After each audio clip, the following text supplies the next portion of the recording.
Muito boa tarde a todos, muito obrigada aí pela presença. Nós hoje iremos dar continuidade a mais uma história, dessa vez com a professora Shirliane. Ela irá contar uma história sobre ser curioso. E antes de nós começarmos essa história, né, eu vou ler para vocês aí os 10 mandamentos da leitura, hein? Então, todo mundo atento aí para saber os 10 mandamentos. Primeiro mandamento da leitura: divirta-se com a leitura. Você não precisa ler o que não gosta ou não entende. Basta você ler o que te diverte, não o que você gosta. 2. Encontre o seu gosto pessoal. Procure uma livraria ou uma biblioteca onde possa devorar vários títulos. Se você não tem nenhuma biblioteca, época de pandemia, está complicado, tem o link da biblioteca virtual da nossa escola, gente. 3. Não levante falso testemunho. Nunca indique um livro que não goste ou não entendeu. 4. Não viaje sem a companhia de um livro. Para que sua viagem seja mais divertida, tenha mais que uma opção na bagagem. 5. Não fique preso a estilos e autores. Explore o máximo possível novos livros e estilos. Leia um pouco sobre tudo, gente. 6. Cultive o hábito da leitura. Mesmo cansado, leia um pouco. Isso ajuda você a relaxar. 7. Corra para uma livraria. Aquele cheirinho de livro novo abre o apetite para devorar novos títulos. 8. Não faça da leitura uma regra. Deixe que os livros se tornem seus companheiros. 9. Descubra novos horizontes. Na leitura, você pode viajar sem sair do lugar. E 10, o último mandamento: não dá para viver sem ler. Quem lê, vive mais e melhor. Tá certo, galera? Agora a gente vai se deliciar aí com a contação de história da Shirliane, tá? Espero que todos vocês escutem aí com muita atenção. Tchau. Boa tarde, pessoal. A nossa história de hoje é um conto chamado A Nova Califórnia. É um conto do Lima Barreto, um escritor brasileiro. Tem muitos livros, muitos contos muito bacanas que depois vale a pena vocês pesquisarem e ler outras histórias do Lima Barreto, tá bom? Então vamos lá. Ninguém sabia de onde viera aquele homem. O agente do correio pudera apenas informar que acudia ao nome de Raimundo Flamel, pois assim era subscrita a correspondência que recebia. E era grande.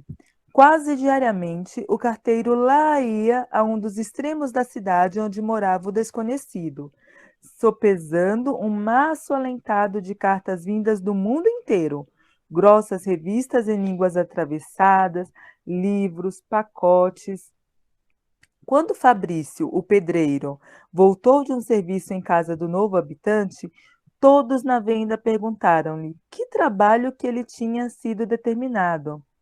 Vou fazer um forno, disse o preto na sala de jantar. Imaginem o espanto da pequena cidade de Tubiacanga ao saber que, de tão extravagante construção, um forno na sala de jantar. E pelos dias seguintes, Fabrício pôde contar que vira balões de vidros, facas sem corte, copos como os de farmácia, um rol de coisas esquisitas a se mostrarem pelas mesas e prateleiras, como utensílios de uma bateria de cozinha em que o próprio diabo cozinhasse. O alarme se fez na vila. Para uns, os mais adiantados, era um fabricante de moeda falsa.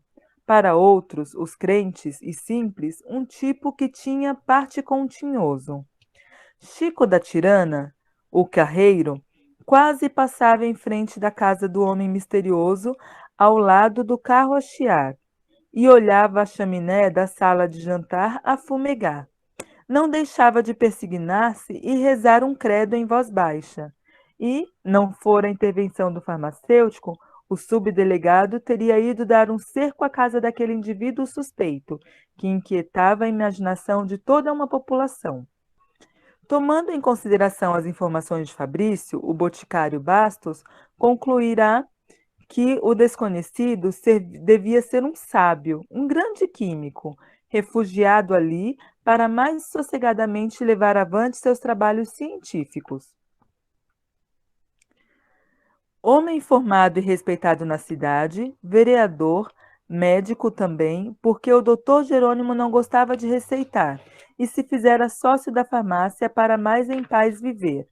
A opinião de Bastos levou tranquilidade a todas as consciências e fez com que a população cercasse de uma silenciosa admiração a pessoa do grande químico que viera habitar a cidade.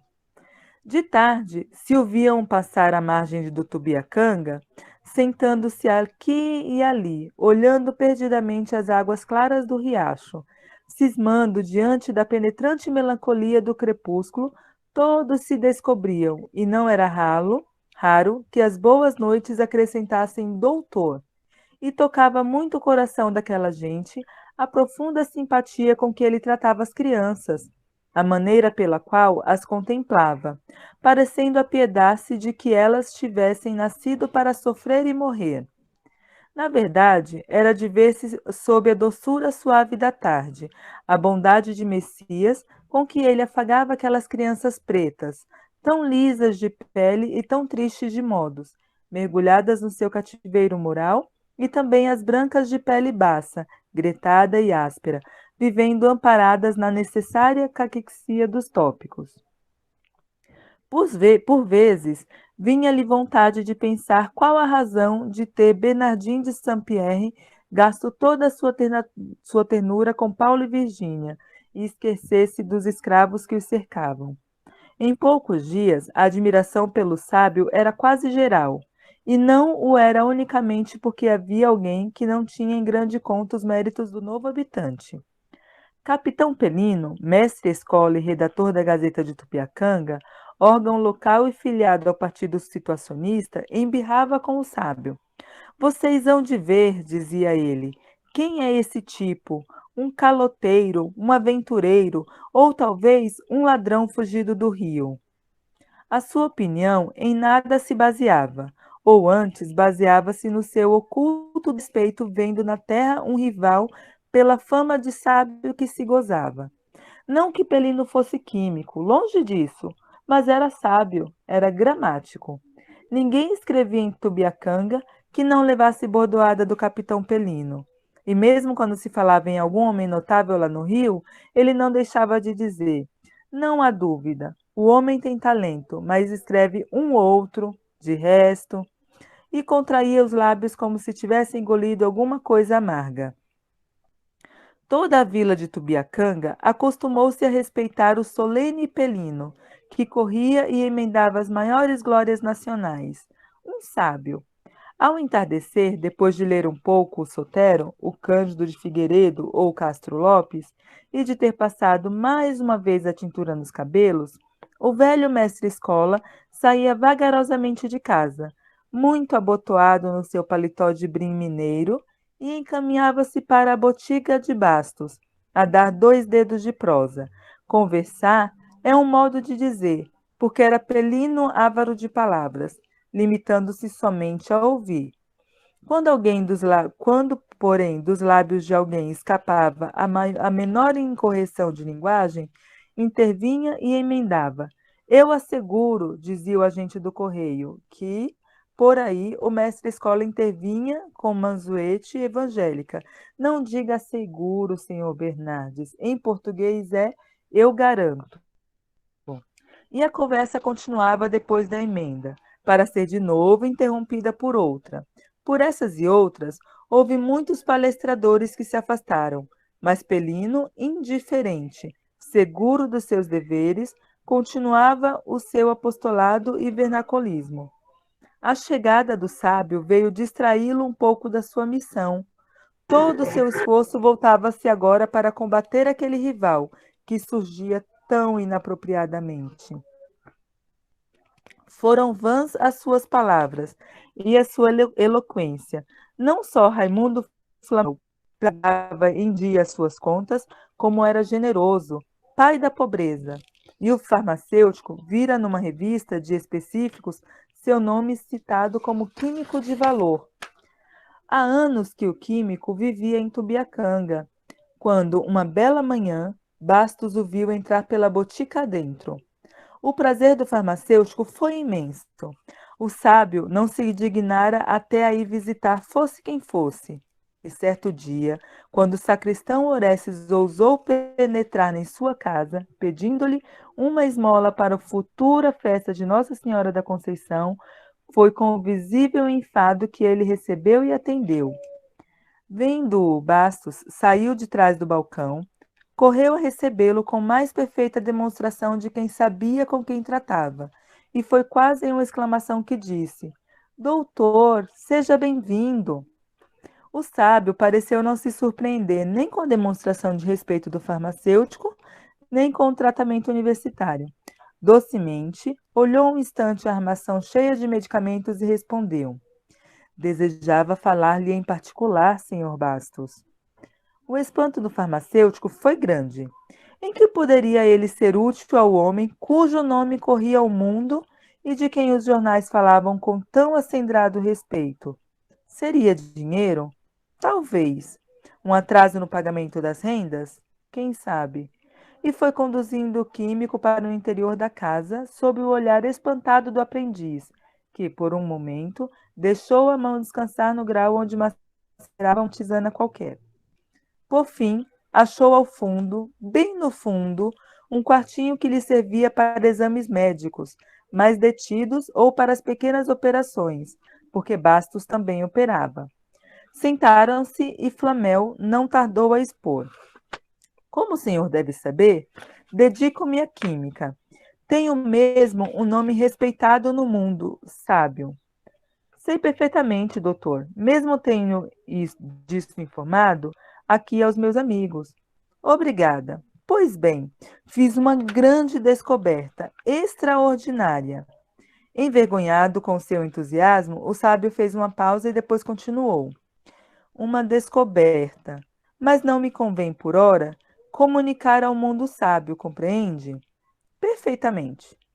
Por isso, precisava de 3 pessoas conceituadas que fossem testemunhas de uma experiência dela e me dessem um atestado em forma, para resguardar a prioridade da minha invenção. O senhor sabe, há acontecimentos imprevistos e, certamente, não há dúvida. Imagine o senhor que se trata de fazer ouro. Como? O quê? Fez Bastos arregalando os olhos. Sim, ouro, disse com firmeza Flamel. Como? O senhor saberá, disse o químico secamente. A questão do momento são as pessoas que devem assistir à experiência, não acha? Com certeza. É preciso que os seus direitos fiquem resguardados por enquanto. Uma delas, interrompeu o sábio, é o senhor. As outras 2, o senhor Bastos fará o favor de indicar-me. O boticário esteve um instante a pensar, pensando em revista com seus conhecimentos e, ao fim de uns 3 minutos, perguntou: O coronel Bentes lhe serve? Conhece?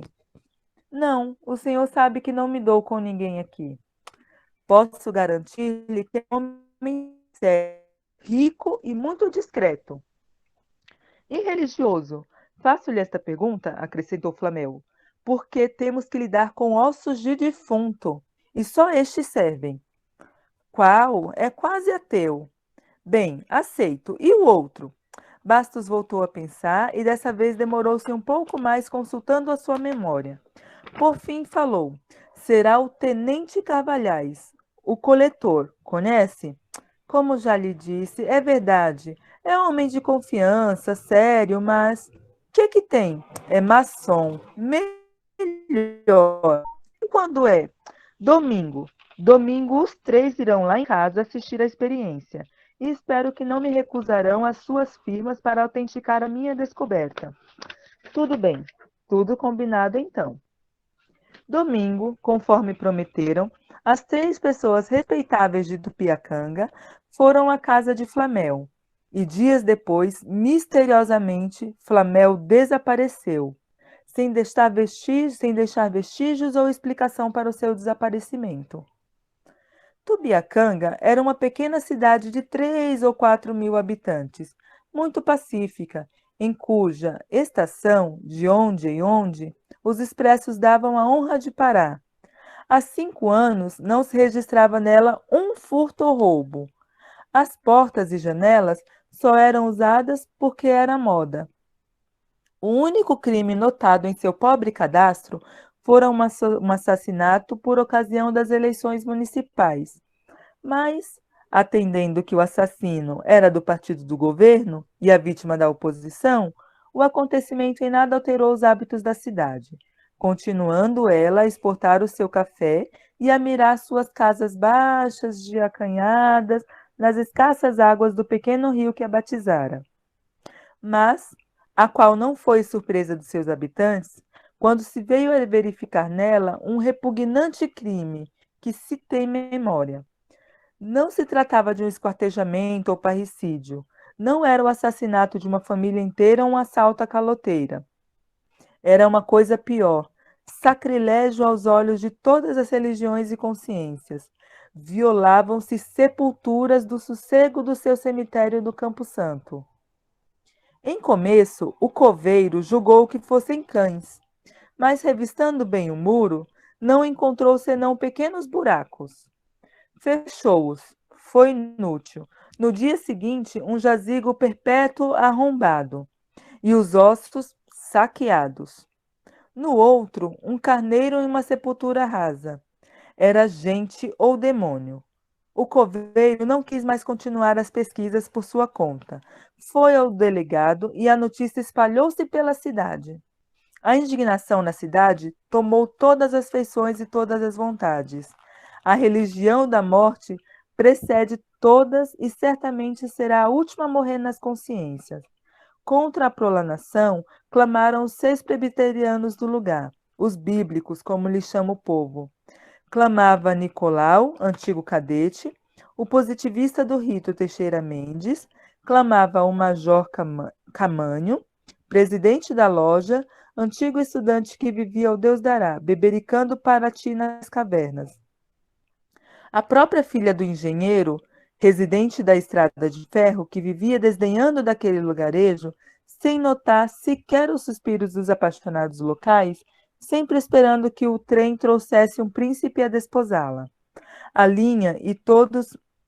Desculpa. A linda e todos do lugarejo, que tinha ela um túmulo de antigos escravos e humildes roceiros, em que podia interessar aos seus lindos olhos pardos o destino de tão humildes ossos. Porventura, o furto deles perturbaria o seu sonho, de fazer radiar a beleza de sua boca, dos seus olhos e do seu busto nas calçadas do rio? De certo não, mas era a morte implacável e onipotente, de que ela também se sentia escrava, e que não deixaria um dia de levar a sua linda caveirinha para a paz eterna do cemitério. Aí Cora queria os seus ossos sossegados, quietos e comodamente descansados num caixão bem feito e num túmulo seguro, depois de ter sido a sua carne encanto e prazer dos vermes. O mais indignado, porém, era Pelino. O professor deitara artigo de fundo, imprecando, bramindo e gritando. Na história do crime, dizia ele, já bastante ricas de fatos repugnantes como sejam o esquartejamento de Maria Macedo, o estrangulamento dos irmãos Fuoco, não se registra um que seja tanto como o saque às sepulturas do sossego. E a vila vivia em sobressalto. Nas faces não se lia mais paz. Os negócios estavam paralisados, os namoros suspensos. Dias e dias por sobre as casas pairavam nuvens negras, e à noite todos ouviam ruídos, gemidos, barulhos sobrenaturais. Parecia que os mortos pediam vingança. O saque, porém, continuava. Toda a noite eram 2, 3 sepulturas abertas e esvaziadas de seu fúnebre conteúdo. Toda a população resolveu ir em massa guardar os ossos dos seus maiores. Foram cedo, mas em breve, cedendo ao cansaço, ao sono, retirou-se um, depois outro, e pela madrugada já não havia nenhum vigilante. Ainda nesse dia, o coveiro verificou que 2 sepulturas tinham sido abertas e seus ossos levados para destino misterioso. Organizaram então uma guarda. 10 homens decididos juraram perante o subdelegado vigiar durante dia e noite a mansão dos mortos. Nada houve de anormal na primeira noite, na segunda, na terceira, mas na quarta, quando os vigias já se dispunham a cochilar, um deles julgou alobrigar um vulto, esgueirando-se por entre a quadra dos carneiros. Correram e conseguiram apanhar 2 dos vampiros. A raiva e a indignação, até aí sopitados no ânimo deles como se mantiverem mais, e deram tanta bordoada nos macabros ladrões que os deixaram estendidos como mortos. A notícia correu logo de casa em casa, e, quando de manhã se tratou de estabelecer a identidade dos 2 malfeitores, foi diante da população inteira que foram neles reconhecidos o coletor Cavalhais e o coronel Bentes, rico fazendeiro e presidente da Câmara. Este último ainda vivia, e as perguntas repetidas que lhe fizeram, pôde dizer que juntava os ossos para fazer ouro, e o companheiro, que fugira, era o farmacêutico. Houve espanto e houve esperanças. Como fazer ouro com os ossos? Seria possível? Mas aquele homem rico, respeitado, como desceria o papel de ladrão de mortos se a coisa não fosse verdade? Se fosse possível fazer, se daqueles míseros despojos fúnebres se pudesse fazer alguns contos de réis, como não seria bom para todos eles? O carteiro, cujo velho sonho era a formatura do filho, viu logo ali meios de consegui-la. Castrioto, o escrivão do juiz de paz, que no ano passado conseguiu comprar uma casa, mas ainda não pudera cercar, já pensou no muro, que lhe devia proteger a horta e a criação. Pelos olhos do sitiante Marques, que andava desde anos atrapalhado para arranjar um pasto, pensou logo no prado verde da costa, onde os seus bois engordariam e ganhariam forças. As necessidades de cada um, aqueles ossos que eram ouro viriam atender, satisfazer e felicitá-los. E aqueles 2 ou 3 milhares de pessoas, homens, crianças, mulheres, moços e velhos, como se fossem uma só pessoa, correram à casa do farmacêutico. A custo, o delegado pôde impedir que varejassem a botica e conseguir que ficassem na praça, à espera do homem que tinha o segredo de todo um Potosí. Ele não tardou a aparecer, trepado a uma cadeira, tendo na mão uma pequena barra de ouro, que reluzia ao forte sol da manhã. Bastos pediu graça, prometendo que ensinaria o segredo que se lhe poupassem a vida. Queremos já sabê-lo, gritaram. Ele então explicou que era preciso redigir a receita, indicar a marcha do processo, os reativos. Trabalho longo que só poderia ser entregue impresso no dia seguinte. Houve um murmúrio, alguns chegaram a gritar, mas o delegado falou e responsabilizou-se pelo resultado.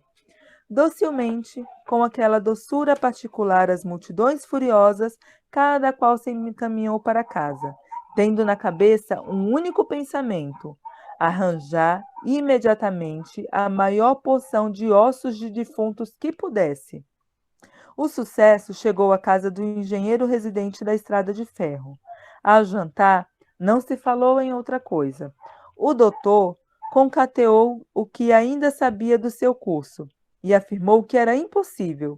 Isso era alquimia, coisa morta. Ouro é ouro, corpo simples e osso é osso, um composto fosfato de cal.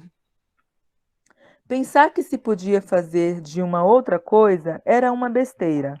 Cora aproveitou o caso para rir-se propositadamente da crueldade daqueles botucos, da sua mãe. Dona Emília tinha fé que a coisa era possível.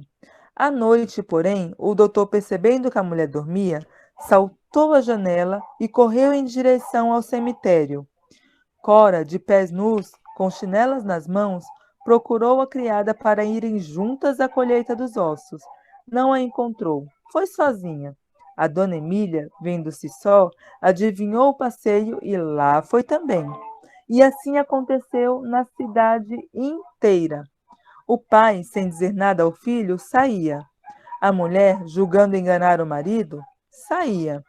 Os filhos, as filhas, os criados, toda a população, sob a luz das estrelas assombradas, correu ao satânico render os budes do sossego.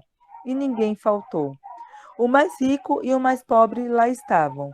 Era o turco Miguel, era o professor Pelino, o doutor Jerônimo, o major Castanho, Cora, a linda e deslumbrante Cora, com seus lindos dedos de alabastro, revolvia a same das sepulturas, arrancava as carnes, ainda podres, agarradas tenazmente aos ossos, e deles enchia o seu regaço até ali inútil.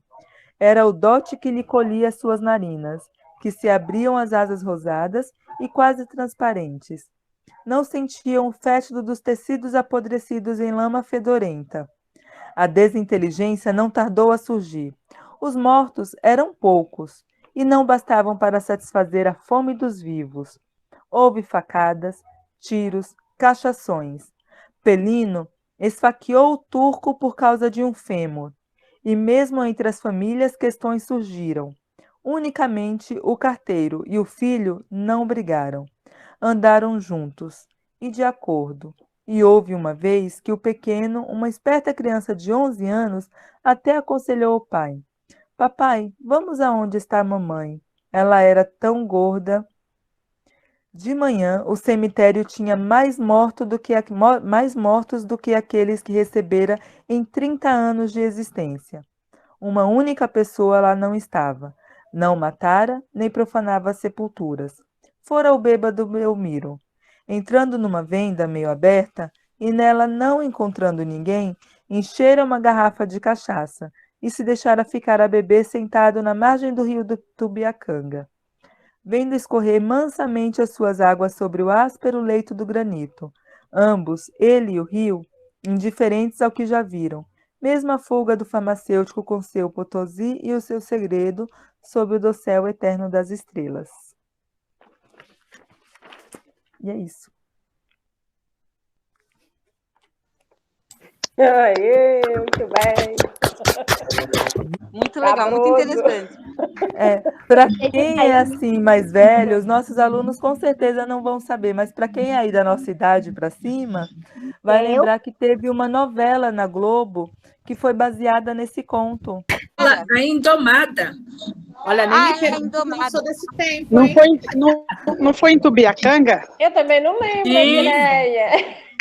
Muito bom, Sara. Essa novela foi baseada nesse conto do Lima Barreto.